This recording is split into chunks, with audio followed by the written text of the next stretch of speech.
Welcome, everybody. Welcome to Conversations for Our Time. This is podcast number 42, I believe. I'm just having some issues with my screen, so I will get on the right screen if it's going to let me do it. But welcome, and we hope that you really enjoyed the last podcast. We went very, very deep. John is talking about a book that is reading by Professor Robert Temple, A New Science of Heaven. And it's a fantastic book. He's enjoying it. I'm watching a podcast of his, and he's got some very interesting things that he's talking about and bringing into light. And it's very controversial, and it has to be. To be honest, it has to be. So it's very interesting. So we're going to do a part two of this. We're going to do a mini series of it, and I'm going to begin with talking about plasma, and we're going to talk about other things as well. Which I'm putting my own spin in it because it's amazing to hear this guy talk, because it's triggering good things within me, and it's like, oh, that, and that's a symbology, and there's an allegory there, and so I'm putting my part in there in that sort of way, and whilst actually relearning some of the stuff that we were supposedly taught in school that was correct, and it's not totally correct. But however, I'm not blaming the school system. I used to blame a lot of, government and all that, but it's all set out so we can look further and seek the truth, and look into these things more, because it's a really fascinating subject, this plasma. So we hope you enjoyed the last one. So the plasma, continuing it, plasma plays an important role in physics, in this reality that we live in. The stars are made of plasma. The Earth is lightning, and of course we are, in some sense, because we are everything. We are the stars. We're made of the same stuff. We are the Earth, and we are the lightning. We are everything. So it's a very interesting subject to come to this earth and learn about this stuff and learning about ourselves. And it's interesting to learn on the podcast that plasma ceases to exist when you turn the switch. So when you turn the switch off on neon lights. And this is very interesting for me, because I'd never really thought about this before.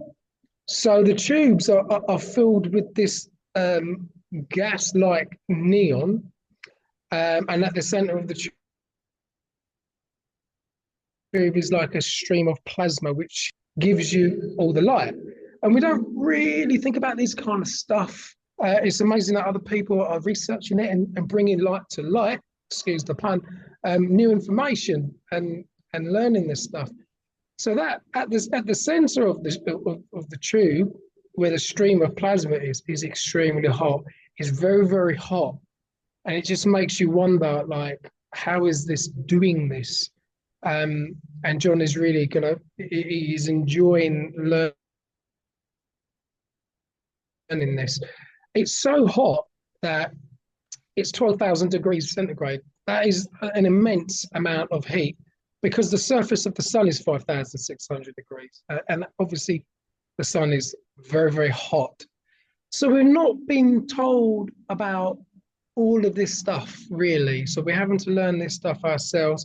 But these people are, they're very academic people. The stuff that John is reading and the stuff that we listen to, and it holds a certain ground. That it holds, what's the word? It's like we've got to look at this and let this grab our attention, because it's very important, and we're relearning, we're deconditioning, and we're relearning. So we're going to pick up from where we left off, and I'm going to let John continue that. So how you doing, John? I'm good, thanks, George. Um, yeah, really enjoying reading this book. I'm about three-quarters of the way through now, so it's like you, probably watching the podcast of Robert Temple. It's completely blowing my mind. Um, you know, I'm starting to this type of book because it's so far-reaching and so deep and so broad. It really is allowing me to kind of join a lot of dots together. Where before, I kind of understood and had predictions myself. But I think, you know, the the essence of this book is really about answering those fundamental questions of life, which is why are we here? What are we here for? And, you know, you can look at a lot of esoteric um, knowledge. Rudolf Steiner was probably the most famous person for promoting this esoteric perspective of life, you know? So he applied this to many different realms within, the 3D living world. But really, the essence of plasma, shall we say, we can call it spirit, we can call it ether. There's all these different things that we can name it. But essentially, it's all the energy that we know exists, but up until now or up until very recently, and information can be suppressed for all sorts of reasons. And most of it in the academic world is because people are funded to promote a particular narrative or theory about the origins of the universe, and the origins of life. So I think it's fundamental to kind of realize that, first of all, science is a evolutionary understanding of reality. But if we go back thousands of years, our ancestors would have been talking about plasma, but using different language. So they would have called the spirits, or they would have called plasma the spirits, yeah, or the gods, this unidentifiable construct of the universe. And we can bring as above, so below. So, if you look at the Kordylewski clouds, which are huge plasma clouds between the moon and the earth, which are very difficult to identify because of their construction. But these are made of high-speed photons, which are essentially plasma. Okay. And what Robert Temple is talking about is these clouds, these Kordylewski clouds, which are named after the person that originally identified them, are intelligent beings. And it's reputed that they have more capacity of intelligence than all AI could ever possibly have. And I believe that AI is actually based on this. And I think a lot of the technology that most people don't know about is using the theory of how plasma is created. So if you look at matter is complete atoms, and I know you're going to talk about atoms, but atoms need to have a nucleus, and then they have protons and electrons revolving around them, which has a positive and a negative charge. Plasma comes in two different forms, and one of them, it can be electrons and one of them can be protons. Now, electrons, we understand, that actually form electricity. hence the electron. Protons form prosicity, which is a positive form of the electron. So the really interesting thing that I'm finding from this book is that machines have been developed to actually measure plasma. So we know Anthony J. Peratt was probably the most famous person in regards to promoting the electric universe theory, or the plasma universe theory. And he developed experiments which allowed him to see how plasma discharges actually behave in a controlled environment. Now, obviously, in nature, nothing can really be controlled. But we can look back at plasma discharges which our ancestors would have written or drawn over cave walls. And they're all very similar. So we have Jacob's ladder, and we have the squatter man. These plasma discharges would have been seen by our ancestors tens of thousands of years ago in the night sky.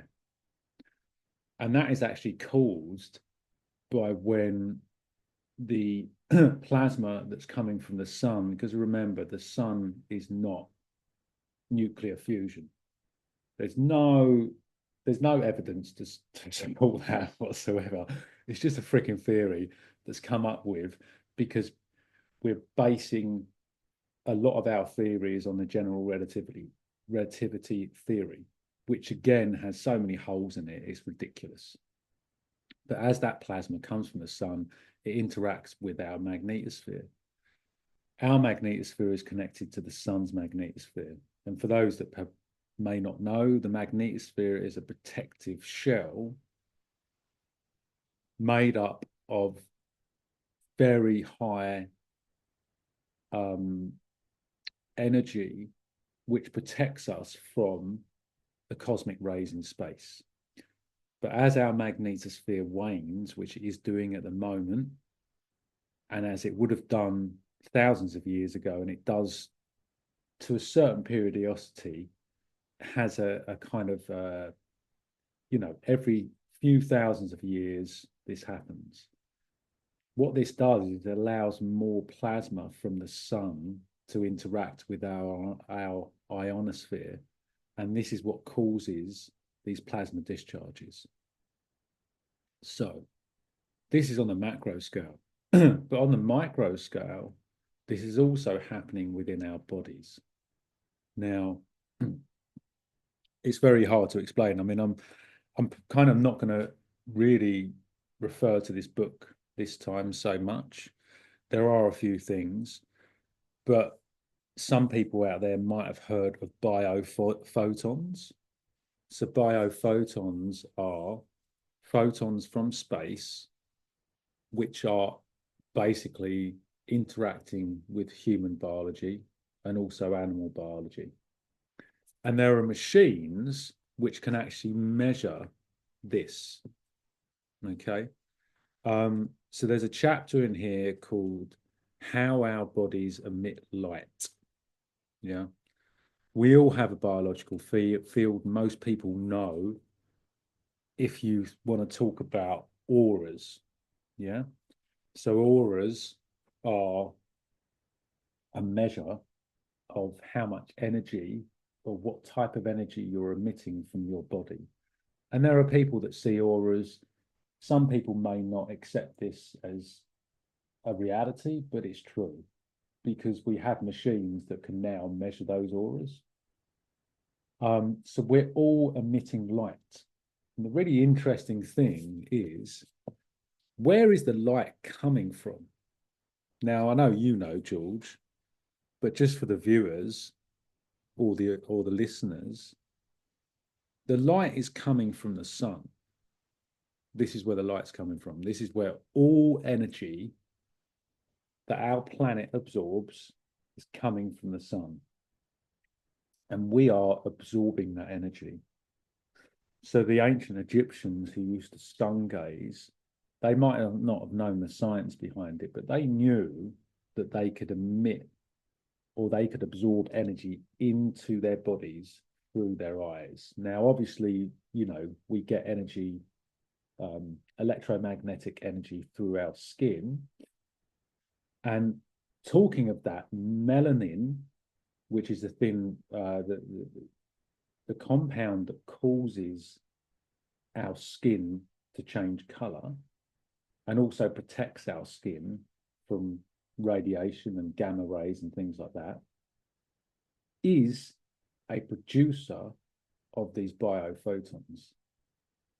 I mean, this is insane. So there are actually machines that can measure it. Now, the Kerilan machine, I might not be saying that or pronouncing that properly, but this is able to measure light. But there's also another machine. There's actually only one of these in the world, and it was created in the Netherlands, and it can actually measure the amount of light that the body is emitting. Now, what you need to do is you need to sit in a dark room, and you stay in there for half an hour.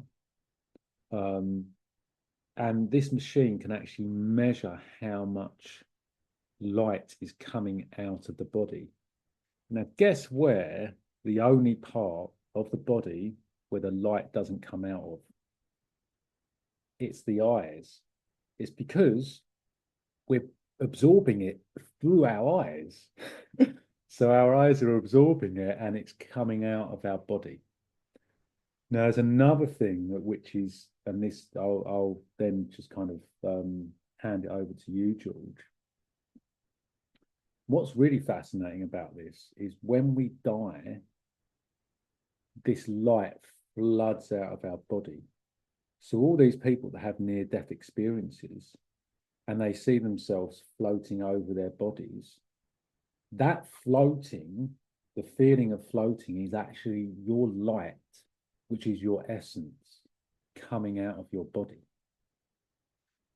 And if you watch really closely when someone, now you can't see this light, you can't measure this light, you can't see it with your eyes, but because they're called ultra weak energy, so it's creating, or ultra weak emissions, sorry. It's such a small amount of energy, but because it's contained within the plasma itself, we can't see it with our eyes. You know, it's like when we look at the auroras, we can only see those auroras or those photons because it's interacting with the ionosphere, it's interacting with electricity, so, or an electrical charge. So when we die, what's it called? It's called, George, the death flash. It's called the death flash. If you watch someone closely when they die, you can actually see a mist coming out of their body. And that is the essence leaving the body. That's the ether of the human being going back into the universal ether. So when I read that, I was just like, boom. This answers it. It connects all the things that all these spiritual beliefs have been kind of promoting for such a long time. It just shows that. And so science is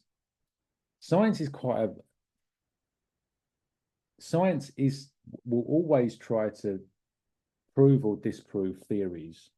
But what I'm finding throughout my life is all these spiritual foundations have been talking about this for thousands of years. So how did they know without having, or without being as evolved, in inverted commas, as we are now? And I think it's because they were deeply connected to the ether. They didn't have all these distractions. You know, they meditated or they connected with nature through plants, you know, whatever it may be.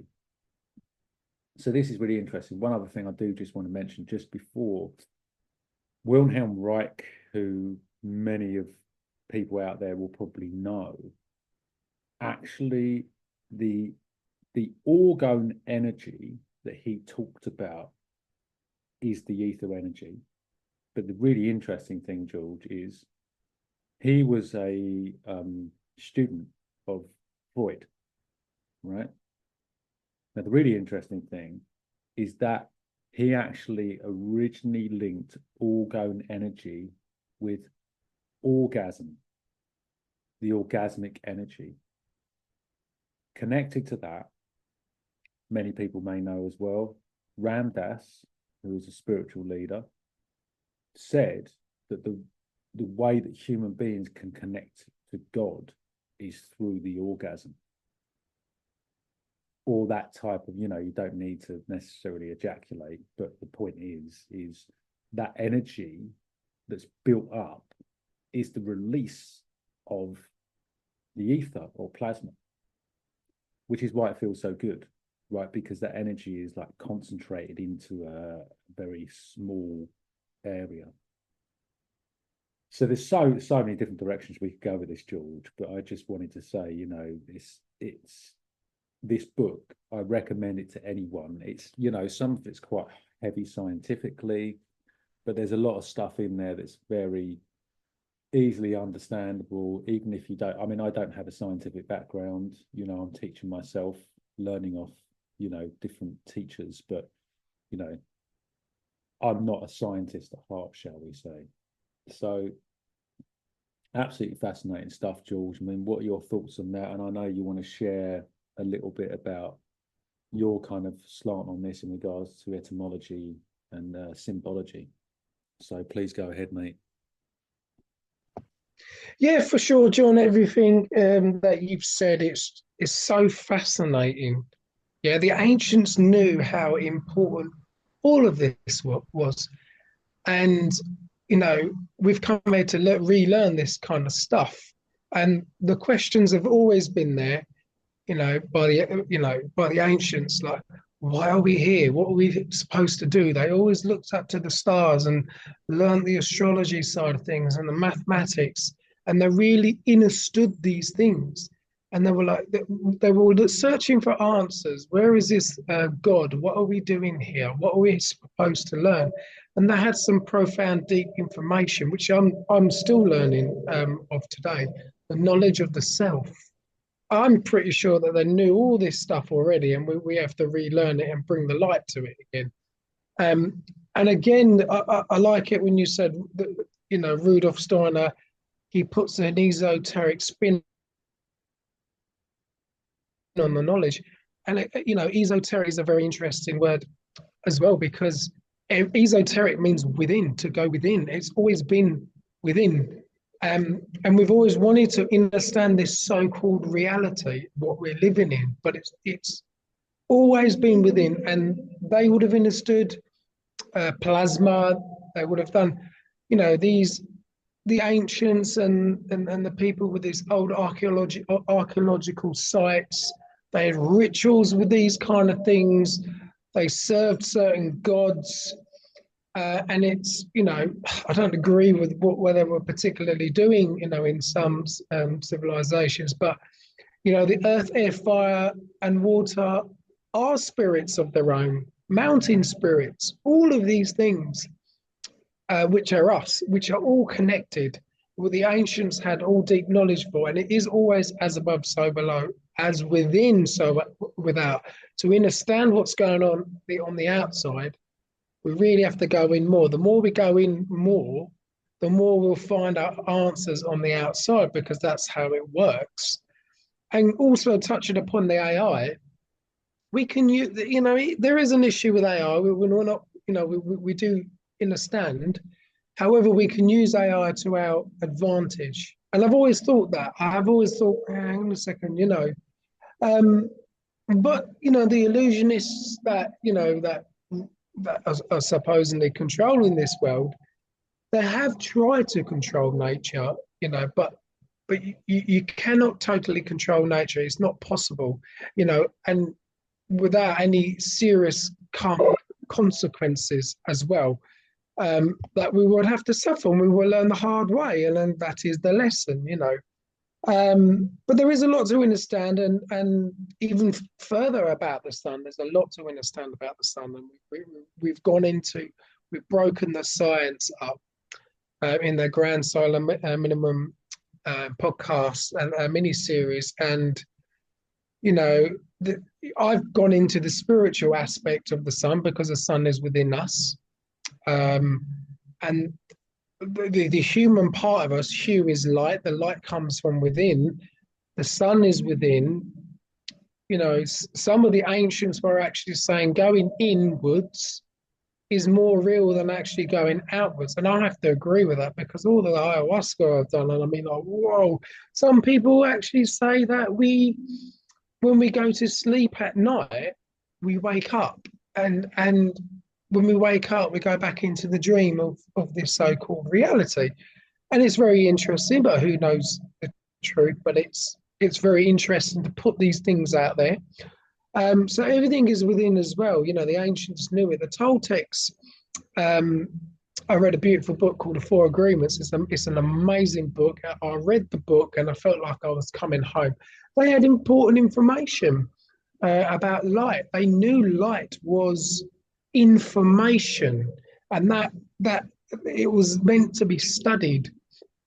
And that light comes from the creator. It is God. It's all within. I believe that the real light for me comes from within, from the life force energy, because the light is everything. Our soul is light, and that's the whole point of having the union, the self union, as in the word self, and at the center of the word self is El. In Hebrew, it's God. And it's at the center of the word, but the center of our being is God. The ancients were always talking about this. I have a look on my website, onelightcoaching.com. I have the free ebook, and I talk about that. It's a little spiritual quotes, this book of spiritual quotes, and they're always talking about the center of our being is wherever we are in this world. At the center is the universe. At this moment, this present moment is the center of everything, because that center is everything. So the word union is so important. Self-union, uni, one. And then the on, the on is an ancient Egyptian city called On, where they believed it was the center of light worship. At that point, at that time, there's a big history in there with the Greeks coming in as well. But it's symbolic to going into the room and turning the light on, so that the word on is associated with the light. The light is associated with the word on. So it's to have this union with self. And it's interesting that you mentioned the word sex as well, because you can break that word down. Because it has been known that when you're having sex, that it's a self-union with the creator as well. It's a whole union thing that coming in the ancients, but really, you know, in Buddhism and Hinduism and all of these temples that I've been to, that I've experienced, and they're always talking about the yonic, and they're always talking about the phallic symbol, which is the sacred sexual marriage that we need to have within of this duality, to have that uni, which is one. And sex, you can break that word down. Sex, S-E-X. So the S-E is the C, is C, and the X is the balance, because it's got two lines, and it's got the two lines crossing in the center, which center is to do about the middle. It's the balance, it's center of the universe. So you need to see the balance within this nature of reality that we're working in. So we're learning more, and everything is electrical, electric, electric, all. And it's interesting. I haven't even got onto the part of the atoms yet, but this is really interesting to talk about as well, John, because I have been in hospital, and a family friend passed away with us there. This was probably about 10, 15 years ago. And I felt the spirit leave the body. You can tell when the spirit has left the body because you can tell that light isn't there within the body anymore. It's just not there. It's a very strange feeling, and I never really experienced it. But this is all connecting to how life works: life, death, cycles, recycle, L, psych to do with the brain, L, God, Godhead, temple. His name is Robert Temple, temporal lobe. L is phonetically EL, L is God, it's a Godhead. We're in the Godhead, and the Godhead is within our brain. Everything is the brain. You can break down the word the brain. All of this stuff is having an understanding in our brain and balancing our brain hemispheres to reach the at atonement at one ment, which is at one mind. Ment is mind. So it goes on forever, and this is the deepest stuff that we are here to learn. You know, science is disproving theories, because I don't really blame science anymore, because I think that was the challenge. That was the challenge, what we wanted to come down here and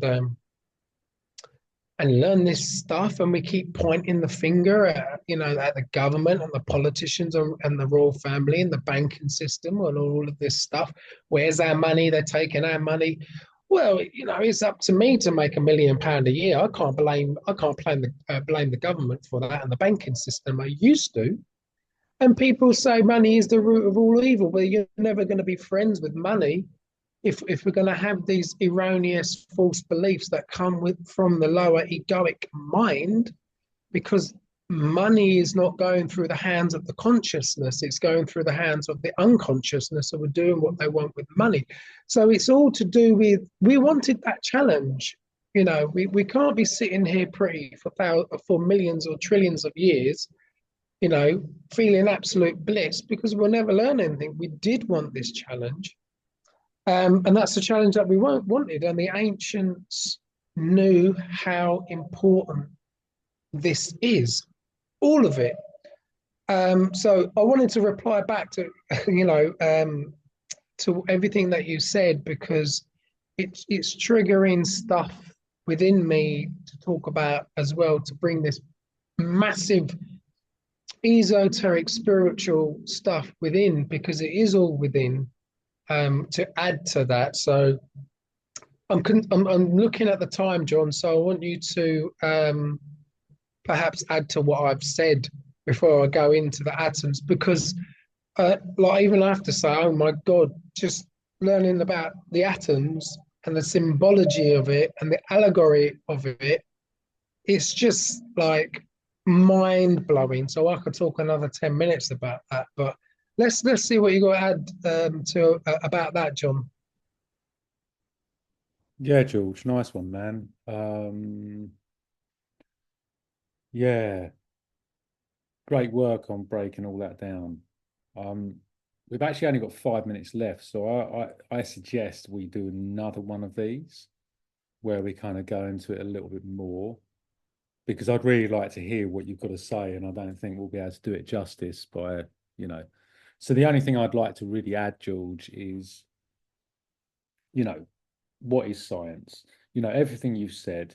Look, we can sit here all bloody day and talk bollocks about who's to blame. We went through it, George, at the same time. And I think we probably came out at the same time, where we're just like, and that's the parallel kind of evolution that we're going through, I think. We can only take responsibility for what we can influence and what we have power over.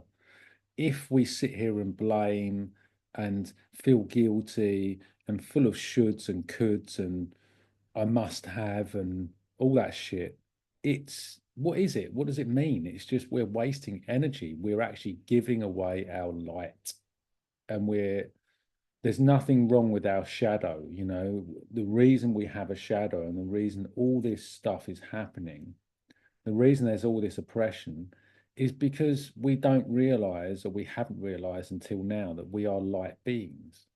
But now we have all this darkness and all the shadow. It allows people to discover this, you know, uncover the true nature of their life, which is not, I'm helpless, I'm a victim, etc., etc. It is, look, we have to bring back balance. There's always going to be evil, if you want to call it that. There has to be. If, as you said, if everything was plain sailing, what kind of life is that? It's bollocks, man. You can't just like sitting on a beach all fucking day and not getting burnt. Yeah. Do you know what I mean? So you can enjoy the sun, but you enjoy it too much, something's going to happen. You're going to have some kind of like negative connotation from that. So the other thing about science is always playing catch up, but science is knowledge, is to know, yeah, to know something. But to feel something, because knowledge kind of, you know, to feel it deep in your heart is spiritual, it's not science. But science and spirituality can meet. You know, Rudolf Steiner was a very big proponent of these two things merging. Is science is belief, it's faith, it's knowing, not even knowing, it's you, there's no doubt, right? When you're truly faithful, you have no doubt. The knowledge is the brain or the mind trying to quantify things and put it in a way, thanks George, that we can understand as human beings. But our light is something that overrides all of that. So George, how do you feel about us kind of doing another part of this, and we can go into the atoms and maybe a few other things? What do you think? I think, yeah, I mean, I agree with totally everything that you're saying. It's it's all connected. I'm more than happy to do another one because I'm learning constantly at the moment, and I absolutely love it. You know, it's amazing what we're doing right now. More than happy to do a mini series because this is an endless subject. We could do the like we did the grand silent minimum. We got the like essential information out there. We could even do another one. It's so another mini series on it. There's so much abundant information on there. But this one, yeah, well, let's make it a mini series. We could easily do five, I think, easily with this, or six, or seven, or eight, or 10. I reckon so, mate. I reckon so. Yeah, Shall we close up? Because we've probably got 30 seconds left. So, any last words, George? I want to say thank you to everyone. Anyone that wants to listen, please pass this on. Keep well, you know, keep learning and keep kind of discovering about yourself. absolutely, folks. Yep, and we'll see you in the next one. Thanks a lot.